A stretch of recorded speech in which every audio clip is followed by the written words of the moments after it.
বন্ধুরা এখন বাজে 2:30, তাই দুপুরের খাবার খাবো, তাই ভাবলাম তোমাদের সাথে একটু মেনুটা শেয়ার করে নিই। আজকে আমার মেনুতে কী কী আছে দেখো, সেরকম কিছু নেই, আজকে খুব সিম্পল খাবার। এখানে আছে ভাত,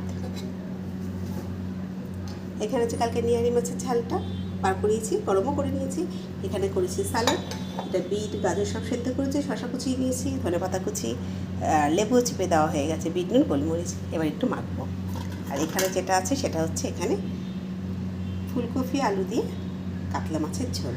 এই ঝোলটা আমার দারুণ লাগে খেতে, বিশ্বাস করো দারুণ। আর ঝোলের রঙটা কি দারুণ হয়েছে দেখো।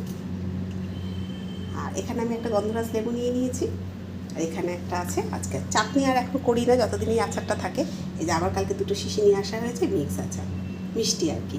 এর মধ্যে খেজুর, আমসত্ত্ব সবই আছে, কাজু বাদাম কিশমিশ দিয়ে এই আচারটা। তোমরা কে কে খেলে কমেন্ট করে জানাতে ভুলো না কিন্তু।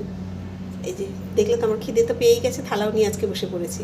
আর যদি ভিডিওটা ভালো লাগে তাহলে একটা লাইক করো, কমেন্ট শেয়ার ফলো করতে ভুলো না। আর যারা ইউটিউব থেকে দেখছো তারা অবশ্যই চ্যানেলটাকে সাবস্ক্রাইব করে দিও।